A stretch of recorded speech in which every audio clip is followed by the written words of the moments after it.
Bonjour à tous, je m'appelle Lucas, bienvenue sur ma chaîne YouTube Écran Noir, ma chaîne où on parle des chefs-d'œuvre du cinéma et de la bande dessinée. Je fais des gros épisodes sur des chefs-d'œuvre sur cette chaîne, c'est vraiment ce que je vous invite à aller voir si vous ne connaissez pas, parce que c'est là où je passe le plus de temps.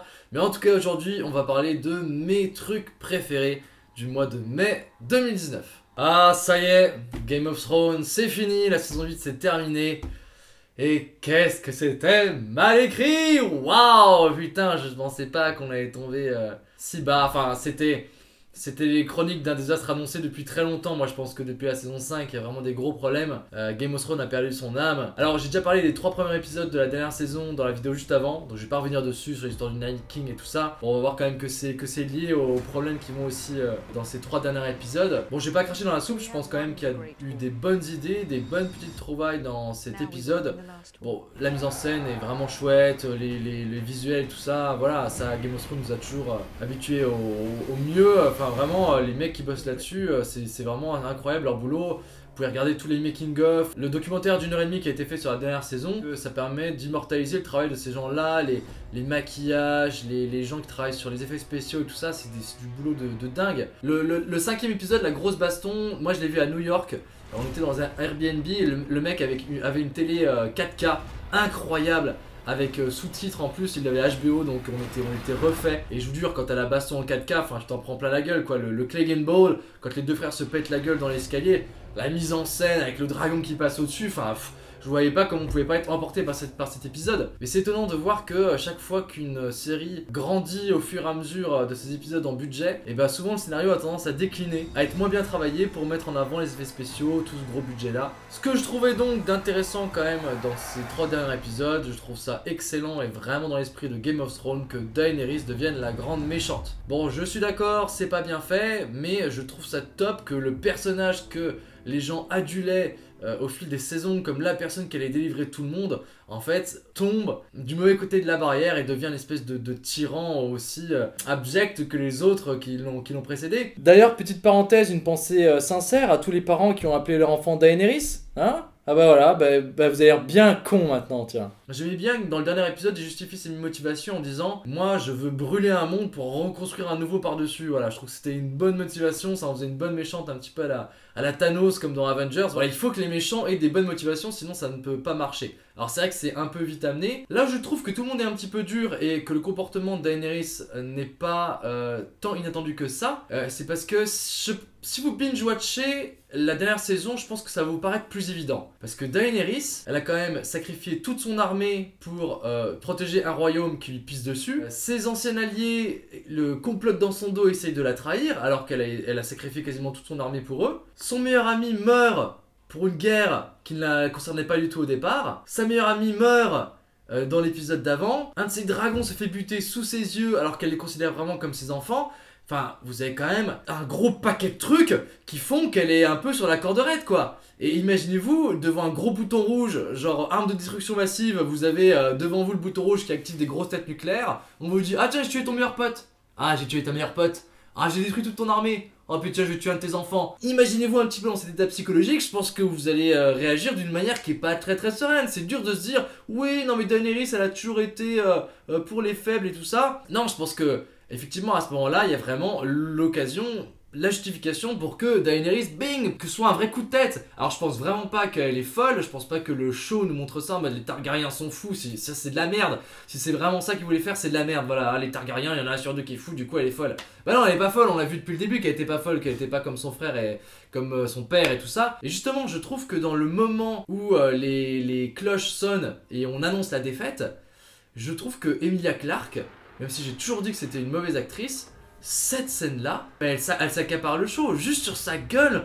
on peut lire la tristesse, ensuite la frustration, la colère. Tu sens qu'elle a encore la mort de tous ces gens-là en tête. Tu te dis, mais putain, tout ça pour ça, quoi. Là, j'ai trouvé cette performance de quelques secondes absolument incroyable. Franchement, Daenerys, enfin, Emilia Clarke, elle m'a un peu bluffé là-dessus. Et je trouvais que je comprenais bien ce qui se passait dans sa tête. Je comprenais bien pourquoi elle vrillait.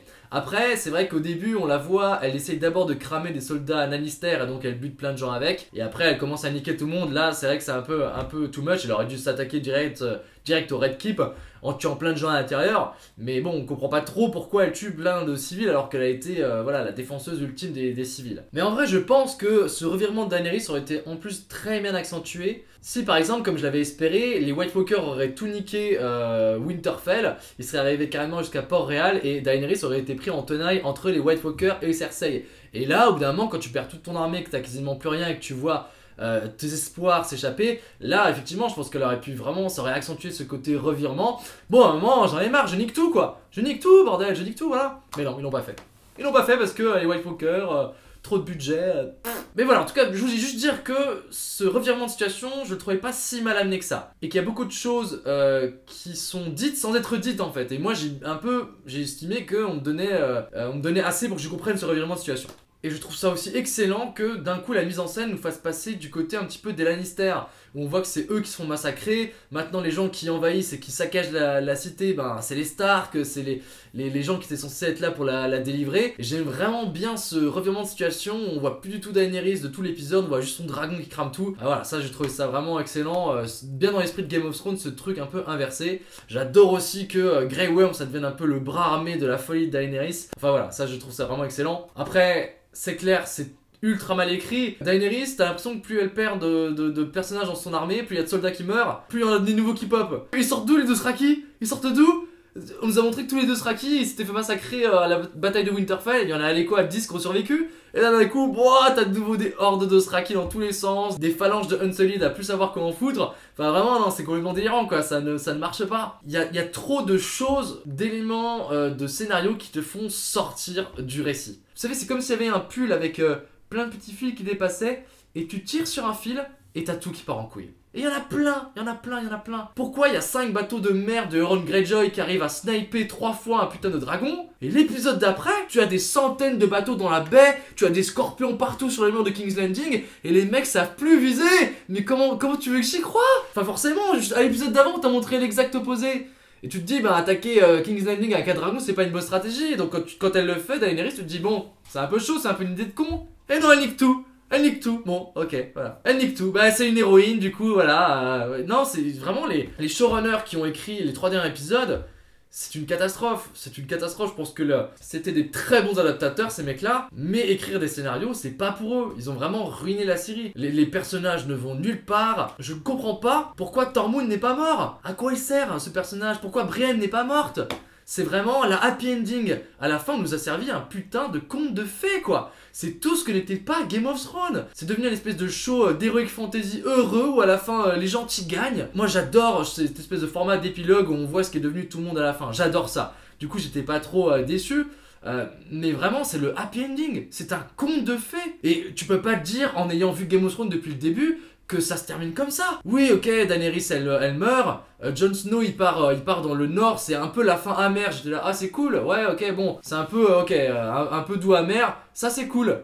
Mais qu'est-ce qu'il va faire, Jon Snow dans le nord? Il y a plus de mur, il y a un trou dans le mur, il y a un trou, il y a plus de White Walker, il y a plus de Wildlings, tu les ramènes dans leur pays, tu sers à quoi? Pourquoi il fait ça? Ça n'a pas de sens, c'est complètement con, il suffit d'y réfléchir 2 secondes, c'est complètement con. En plus le mec repart vers le mur. Parce que sinon Grey Worm il sera pas content. Il sera pas content, mais il est parti Grey Worm. Il est parti. Il est parti, genre John c'est bon, reviens, on s'en fout, il est parti ce con. Non, c'est vraiment, c'est mal écrit, c'est mal écrit. Bran, mais c'est évident que l'histoire de ce personnage, l'arc narratif de ce personnage se terminait avec le Nine King. Sauf que comme Bran, il a été mal écrit, il a rien servi pour le Nine King, et ben on le ressort de dessous les fagots. Allez Bran, tu sais pas quoi faire, et ben tu vas être le roi de Westeros. Oui, Bran the Broken, celui qui a la meilleure histoire. Bran, il a la meilleure histoire, mais tous les autres personnages ont une meilleure histoire que Bran. Alors je dis pas dans le bouquin, il est passionnant, on sent que va y avoir un destin à ce personnage. Tu sens qu'avec le moment qu'on a eu avec la mort de Hodor, tu sens qu'il y a vraiment un truc à faire avec ce personnage qui mélange passé, présent, qui va en fait modeler le futur en modelant le passé. Il a une interaction sans le vouloir peut-être sur le roi fou. Voilà, on sait que ce personnage a ce potentiel là. Et non, le gars il est en chaise roulante pendant 6 épisodes, il fout que dalle. Et d'un coup à la fin, tiens Juan, comme tu ne désires plus, est-ce que tu as envie d'être roi? En fait ces épisodes, si tu réfléchis bien, mais c'est du fou rire. Je ne comprends pas pourquoi d'un coup Clegane se décide d'aller buter son frère. Je rêvais du Clegane Ball, mais il fallait que ce soit justifié. Pourquoi d'un coup il se réveille, il se dit ah bah tiens c'est le dernier épisode, je vais aller buter mon frère, grosse baston. What the fuck? Pourquoi Arya, une fois qu'elle est dans le Red Keep, elle se retourne et en fait Clegane il dit non viens pas avec moi parce que tu vas devenir comme moi. C'est quoi cette excuse? C'est nul, ça sort de nulle part, y a pas de logique, les personnages sont mal écrits. Pourquoi Arya, à la fin, elle part, oh non, je suis trop dark, je suis trop une émo, je veux pas rester dans le monde normal, je dois partir à l'ouest de Westeros. Là, Arya des bouquins, c'est évident qu'elle serait comme ça parce qu'elle aurait sacrifié son passé de Stark. Mais Arya, t'es une Stark. T'as rejoint ta famille, ils t'ont fait te réconcilier avec ta famille, pourquoi d'un coup, genre, ah non, je dois partir? Pourquoi Sansa, elle est couronnée reine à la fin? Pourquoi? C'est du fan service. C'est vraiment, oh, on va vraiment faire ce que les fans ils espèrent depuis longtemps. Mais putain, ils sont en train de parler d'unité, de ressouder le royaume autour d'un idéal. Non, le Nord, il faut que, non, c'est pas possible, on doit être indépendant. Mais ferme ta gueule, si t'es indépendante. Demain, les Greyjoy ils vont devenir indépendants. Demain, les Dorniers vont devenir indépendants. C'est évident que ça sème les graines de la rébellion. Il faut que vous soyez unis autour d'un idéal. Oh non, juste pour voir Sansa qui a sa petite couronne, moi ça me fait kiffer que Sansa elle soit reine. Mais c'est mal écrit, c'est mal amené. C'est du fan service, c'est pour faire plaisir aux fans. C'est la happy end absolue et ça c'est de la merde. C'est de la merde. Brienne qui devient garde royale, Podrick qui devient garde royale, je trouve ça cool. Je trouve ça cool parce que dans son évolution de personnage, je trouve ça a atteint un point culminant. Le mec est devenu un putain de gros guerrier. Mais Brienne, pourquoi elle est pas morte, Brienne, à la bataille de Winterfell? Ça aurait été chouette. Mais non, il fallait faire coucher Brienne et Jaime. Mais cette séquence de la honte, vraiment, enfin c'était gênant. C'est vraiment du fan service. Ah, il y a une relation amoureuse. Mais du coup, s'ils se mettent ensemble, ça veut dire que Jaime il a passé un cap. Pourquoi il retourne vers Cersei? Moi j'aurais trouvé ça génial que Jaime n'arrive pas à oublier la personne qu'il a été. Du coup il ne couche pas avec Brienne. Il reste quelqu'un d'un peu haineux et il décide d'aller mourir avec sa sœur. À partir du moment où tu l'as fait coucher avec Brienne, c'est le cap dans son histoire qui fait qu'il ne peut pas retourner vers sa sœur. C'est mal écrit. Mais c'est vraiment écrit avec le cul. Avec le cul, pourquoi vous avez pas mis des bons scénaristes là-dessus? Alors il y a une pétition qui a été faite, qui a atteint plus d'1 million de personnes pour réécrire la saison 8. Bon, c'est une connerie, mais je l'ai signé pas parce que j'ai pas du tout envie qu'ils la réécrivent. C'est fait, voilà, c'est évident qu'ils vont pas le refaire. Mais c'est bien, ça fait quand même passer un message, quoi. Genre, les gars, vous avez merdé. Les scénarios, c'est pas ça. C'est pas ça. Il y a un mème que j'adore, je vous le mets juste là avec Littlefinger, où il y a marqué signer la pétition parce qu'ils vont refaire le show, il fait non. Ou alors signer la pétition parce que Chaos is a ladder. Ah, j'adore. Ah, ça c'était trop drôle. Ah, ça a fait trop délire. J'ai plus grand chose à dire, on l'avait dit depuis longtemps que ça partait en couille, le scénario c'était de plus en plus mal écrit. Moi je suis dégoûté quoi, Game of Thrones c'est devenu ça. Bon, après, maintenant on a un peu de recul, c'est bien que ce soit terminé, on se dit enfin fini. Je vais sortir une grosse vidéo, je vous l'ai dit, c'est ma prochaine vidéo de nos plus grands films sur Game of Thrones. Parce que j'ai beaucoup à dire, c'est quand même mes livres préférés. C'est quand même un show qui m'a fait rêver pendant 4 années de ma vie, donc je pense qu'il y a beaucoup de choses à en dire. Et donc on va regarder ça dans une prochaine vidéo. Voilà, c'était Game of Thrones. Ah les gars, je sais pas si vous avez vu, il y a Bong Joon-ho, un de mes réalisateurs préférés, un réalisateur coréen, sud-coréen, qui a reçu la Palme d'Or à Cannes pour son prochain film Parasite. Il sort dans très peu de temps, le mois prochain, donc je pense que je ferai sûrement un truc dessus si ça m'a plu. Et je vous parlerai un petit peu plus du réalisateur en détail. Si vous ne connaissez pas Bong Joon-ho, je vous invite vraiment à regarder ce qu'il a fait. Memories of Murder, c'est un des meilleurs films policiers au monde. Mother, c'est aussi un excellent film policier, un super thriller. Le transpersonnage. Voilà, bon il a fait Okja que j'aime un peu moins mais c'est ouf ce qu'il fait, je suis hyper content qu'il ait reçu une Palme d'Or à Cannes, ça me fait vraiment super plaisir et j'espère pouvoir en parler de ce film Parasite qui me donne très très envie. Ah les gars, j'ai mal au cœur, ça me fait vraiment mal au cœur, il m'est arrivé un truc terrible, je me suis mis à Red Dead Redemption 2, donc un super jeu genre simulateur de vie de cowboy qui est magnifique, voilà, on joue une bande de gangsters à la fin du 19e siècle, à la toute fin. Quand l'ouest sauvage commence à disparaître et il y a la civilisation un petit peu industrielle qui commence à prendre le pas dessus. Et on joue une bande de gangsters, mais alors bande dans le sens avec des femmes, des enfants, voilà, qui vivent un peu à l'ancienne et qui vont un peu commencer à se faire écraser par ce monde. Ils se font poursuivre par des chasseurs de primes, par des représentants de la loi et tout ça. Je me suis attaché aux personnages, à tous les personnages de cette bande, mais comme jamais. Hosea, Dutch... même Arthur Morgan, le héros, enfin, je les connais tous, voilà, Charles, tu t'attaches à ces mecs-là, et tu t'attaches même genre à tes chevaux, parce que faut créer des liens avec tes chevaux pour qu'ils soient meilleurs, tu t'y attaches mais comme à des vrais animaux au bout d'un moment, quand on a un qui meurt, je me souviens de mon cheval Tache de Nuit, qui se meurt, qui se fait buter par des chasseurs de primes. Et j'avais la rage, j'étais là derrière son corps, charger mes flingues, à tirer comme un ouf. T'as des fusillades dans ce jeu, enfin c'est incroyable. Et en fait, ma PlayStation a bugué, il y a une mise à jour qui a planté. J'ai été coincé. Dès que je rallumais la PlayStation dans le mode sans échec, j'ai tout essayé. J'ai vraiment fait tout ce qu'on disait sur internet. Je suis allé voir des forums, des trucs, des machins pour ressortir le mode sans échec. Et j'ai été obligé de réinitialiser ma PlayStation et j'ai perdu la sauvegarde. Waouh! Enfin voilà, ma copine a aussi perdu les sauvegardes d'un jeu sur lequel elle était depuis une centaine d'heures. Enfin vraiment, moi je suis un peu au bout de ma vie. Ça fait vraiment mal. Et tu te dis, vraiment j'ai passé 60 heures dessus, est-ce que j'ai envie de les refaire?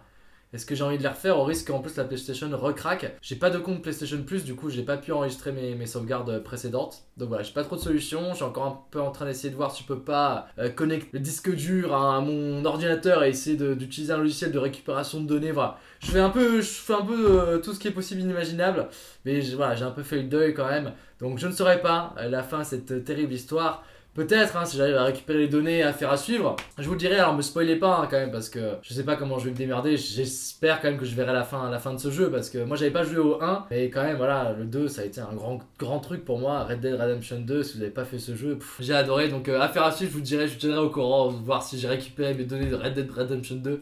Mais ouais, je sais que je m'y suis mis sur le tard, mais en vrai, voilà, si vous l'avez pas fait, c'est vraiment un jeu à pas rater, quoi. Dernière chose pour ce mois-ci, je suis parti à New York, je vous l'ai déjà dit, et à New York, avec ma copine, on a décidé d'aller voir un musical à Broadway. Alors, au début, moi j'étais chaud, je voulais voir King Kong. Parce que King Kong, c'est un de mes films préférés, voilà, et puis en plus, apparemment, il y a une marionnette en animatronique qui fait genre 7-8 mètres.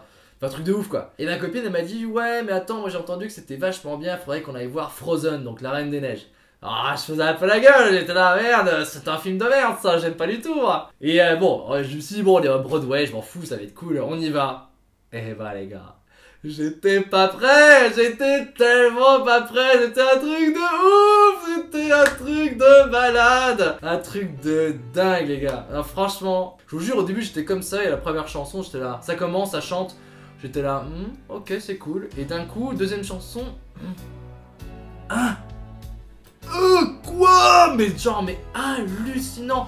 Les chanteurs sont ouf, les chorés sont dingues, les décors. Mais t'as des espèces de pans entiers, des énormes décors qui font 3 fois la taille de cette pièce, qui se soulèvent, qui décollent dans le plafond. Bam, t'as des trucs qui arrivent sur le côté. T'as des jeux avec des vidéoprojecteurs. Ils utilisent des projections, des décors, des effets réalistes.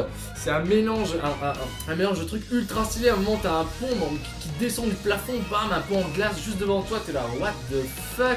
Ça chante, mais à la perfection. Les acteurs sont incroyables dans leur rôle. Enfin, vraiment, t'es embarqué dès les premières secondes. Ils ont viré toutes les chansons un peu pourries qu'il y avait dans le dessin animé. Ils en ont gardé que 2-3 qui sont un peu connues. Et ils ont réécrit plein de chansons. Mais c'est des chansons, mais cultissimes. Cultissimes, ça te reste en tête, mais dans la seconde. À un moment, ils s'engueulent sur le pont en glace. Ils font... What do you know about love? What do you know about love? Et vraiment, genre, bam, ça te reste génial cette chanson. Mais je l'écoutais en boucle en rentrant. J'écoutais en boucle. Vraiment, un truc qui m'arrive jamais. J'ai écouté la playlist de la Reine des Neiges Disney de Broadway. Enfin, le musical, je l'ai écouté en boucle en rentrant chez moi. Les chansons sont ouf. La chanteuse qui interprète la Reine des Neiges est très très forte. Mais en plus, celle qui interprète sa sœur, elle a vraiment une voix qui va bien avec le personnage. Elle a une belle voix assez riante, enfin très amusante. Elle était parfaite. Ils savent danser, ces gens-là, ils savent chanter. La mise en scène, mais hallucinante. Hallucinante. Genre à un moment au début la gamine elle joue avec de la neige, tu vois de la neige qui lui sort des mains, tu te dis ok comment c'est possible. Mais après quand elle est grande, quand elle est en mode Reine des Neiges et qu'elle pète un câble, mais pouah, t'as des pans entiers de glace qui apparaissent sur les murs, t'as des pics qui sortent de partout du sol. T'es là what the fuck, mais comment c'est possible? Comment c'est possible? C'était trop bien, c'était trop bien. C'était trop cool. T'as des acteurs qui sont noirs, qui vont jouer par exemple les parents d'Elsa qui est toute blanche. Et tu vois on s'en bat les couilles. On s'en bat les couilles, il chante bien, il danse bien, il est beau, il fait tout parfaitement, voilà. Le mec qui joue le héros principal du film, je sais plus comment il s'appelle, il est black aussi. Et ça pose problème à personne, tu vois. Je suis sûr que ce serait au cinéma, les gens seraient là, ah non, c'est pas impossible, comment tu peux être norvégien et être noir, hein, non. Mais on s'en bat les couilles les gars, on s'en bat les couilles. C'est pas ça qui est important, c'est que c'est des bons chanteurs. Il y a aussi des passages totalement hallucinants. À un moment ils montent dans la montagne et ils croisent une espèce de communauté des vendeurs ambulants. Ils sont tous dans un sauna à moitié à poil et ils chantent en tournant autour des personnages, en se fouettant avec des bouquets de gui ou je sais pas quoi. C'est totalement ouf, c'est sorti de nulle part, elle est trop drôle cette chanson, elle est trop drôle. Et après ça part complètement en couille, ça part vraiment en mode Broadway parce qu'ils commencent à faire des farandoles là et à danser comme ça en se fouettant avec leur gui, en se cachant parce qu'ils sont à poil. Ils se cachent le sexe avec leur espèce de vieille feuille de gui. Bon, ils ont des tenues, hein, tu vois pas leur sexe, mais genre d'un coup ça part vraiment en musical Broadway vraiment classique avec des personnages complètement fous qui sont à moitié à poil, genre ouais c'est la Reine des Neiges. Enfin non, c'était trop bien, c'était ouf. Alors, en plus nous on a eu nos places, en fait tu vas chercher les places à Times Square le jour même, tu les as à moitié prix, donc on a payé genre $56 pour voir ça. Mais ça les valait complètement quoi. C'est des trucs de ouf. Tu sais quand dans le dessin animé elle se transforme Elsa, elle fait libérer, délivrer, boum, et elle se fait apparaître sa robe. Et ben là en fait t'as tout un système où la meuf avance, sa robe, boum, elle se fait arracher, elle disparaît. Mais genre dans la seconde quoi, elle disparaît dans le sol, il y a sa tresse qui apparaît, c'est ouf, c'est ouf. C'est ouf, elle met la main sur un mur, t'as des espèces de projections de glace. Qu'est-ce qui se passe? C'est un truc de ouf! Et à la fin, t'as tout le monde qui salue, et les gens étaient complètement possédés dans la salle. À la fin, quand les personnages viennent saluer, t'as une meuf devant moi, elle s'est levée, quand le héros arrive, elle a fait Wouah! Comme ça, genre ah ouais, d'accord, vous êtes bouillant quoi, vous êtes totalement bouillant. Et à la fin, une fois que tout le monde a salué, c'est trop cool, t'as les portes sur le côté de la salle, toutes les portes qui s'ouvrent, et en fait, t'es directement dans la rue. Et tu sors et c'est fini. Tu sors en une seconde et t'es passé d'un univers incroyable à tu retournes dans la vie en plein Times Square et tout ça. C'était vraiment dingue, c'était une des meilleures expériences que j'ai pu faire.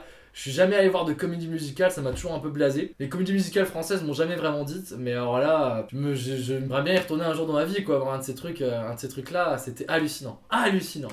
C'est pas le truc le plus accessible qui soit, mais voilà, je pensais pas le dire un jour, mais j'ai adoré la comédie musicale La Reine des Neiges. C'était vachement mieux foutu d'ailleurs et vachement plus profond que dans le film, parce que les nouvelles chansons aident aussi à mieux faire passer le message en fait. Cette idée que c'est pas un prince en te faisant un bisou qui va te sauver quoi. Faut un baiser de ta sœur en fait, l'amour fraternel est peut-être même plus fort que le baiser d'un prince venu de je sais pas où, je sais pas quelle contrée perdue.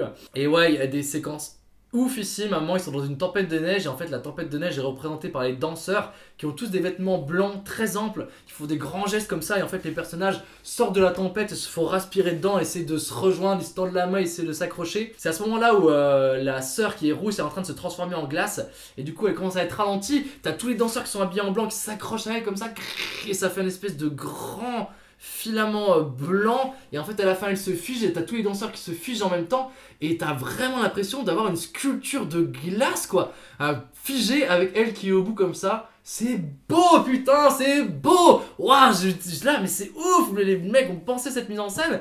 Tu sens qu'il y a que des gens intelligents derrière qui ont bien bossé les musiques, les ambiances et tout ça.